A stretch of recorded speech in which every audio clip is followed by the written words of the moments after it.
Hello parents, welcome to पंचकोशीय गर्भ संस्कार। गर्भावस्था में इस प्रकार का साहित्य पढ़ें जो सभी के भीतर सकारात्मक विचारों को जन्म दे। उसी के अंतर्गत आज हम बात करेंगे राजा दशरथ की अयोध्या और वहां के लोगों के बारे में। राजा दशरथ अयोध्यापुरी में रहकर समस्त प्रजाजनों का पालन किया करते थे। वे वेदों के विद्वान तथा सभी उपयोगी वस्तुओं का संग्रह करने वाले थे। वे दूरदर्शी और महान तेजस्वी थे। संपूर्ण नगरवासी उनसे बहुत प्रेम करते थे। वे यज्ञ करने वाले, धर्मपरायण और जितेंद्रिय थे। महर्षियों के समान दिव्य गुण संपन्न राजऋषि थे। उनकी तीनों लोकों में ख्याति थी। वे बलवान, शत्रुहीन, मित्रों से युक्त एवं इंद्रिय विजयी थे। धन और अन्य सभी वस्तुओं का इतना संग्रह था मानो वे इंद्र और कुबेर हों।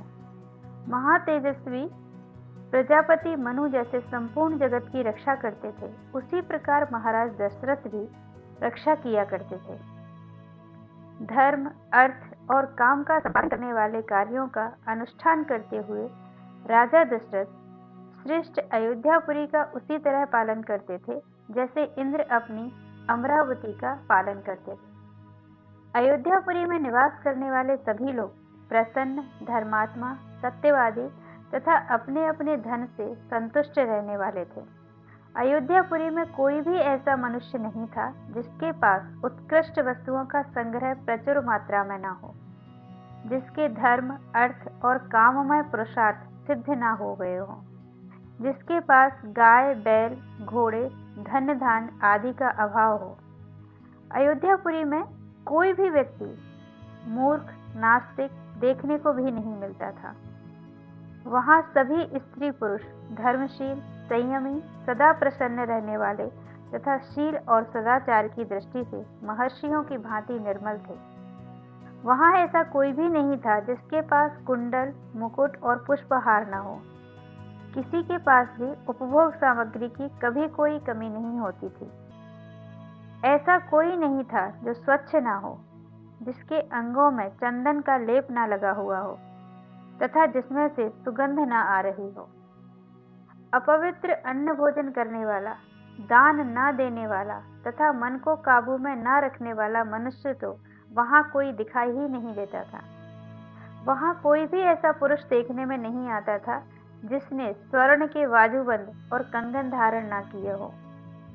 वहां कोई भी ऐसा नहीं था जो अग्निहोत्र और यज्ञ ना करता हो, सदाचार शून्य अथवा वर्ण संकर हो। वहां कहीं एक भी पुरोहित ऐसा नहीं था जो नास्तिक हो, असत्यवादी हो, अनेक शास्त्रों के ज्ञान से रहित हो, जो दूसरों के दोष को ढूंढने वाला हो, साधन में असमर्थ और विद्याहीन हो। ऐसा कोई भी नहीं था। अयोध्यापुरी में ऐसा कोई नहीं था जो वेद के 6 अंगों को ना जानता हो, व्रत नहीं करता हो, जो सहस्त्रों से कम दान देता हो अथवा कोई दुखी हो। कोई भी स्त्री या पुरुष ऐसा नहीं देखा जा सकता था जो श्रीहीन हो, रूप रहित हो और राजभक्ति से शून्य हो।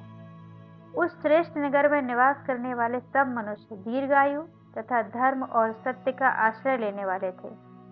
वे सदा स्त्री, पुरुष, पुत्र, कन्या और पौत्र आदि परिवार के साथ सुख से रहते थे। सभी लोग देवता और अतिथियों के पूजक, कृतज्ञ, शूरवीर और पराक्रमी थे। इक्ष्वाकु कुल के स्वामी राजा दशरथ अयोध्यापुरी की रक्षा उसी प्रकार करते थे जैसे बुद्धिमान महाराज मनु ने पूर्व काल में उसकी रक्षा की थी। अयोध्यापुरी शूरवीरों से उसी तरह भरी पूरी रहती थी जैसे पर्वतों की गुफा शेरों के समूह से भरी हुई होती है। 3 योजन के विस्तार वाली अयोध्या में 2 योजन की भूमि तो ऐसी थी जहां कोई भी युद्ध करने के लिए नहीं पहुंच सकता था।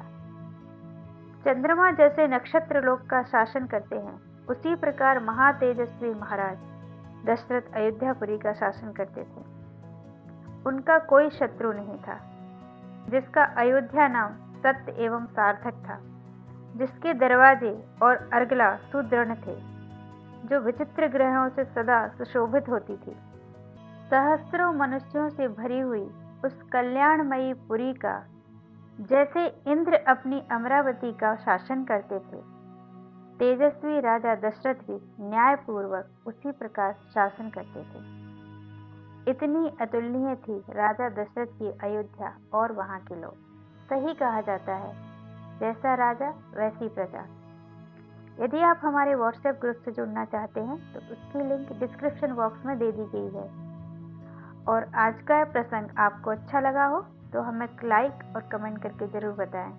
यदि आप आज ही हमारे चैनल पर आए हैं तो सबसे पहले चैनल को सब्सक्राइब कर लीजिए, साथ ही बेल आइकन को हिट कर लीजिए ताकि आने वाली वीडियो की नोटिफिकेशन आपको समय पर मिल सके। Thank you for watching.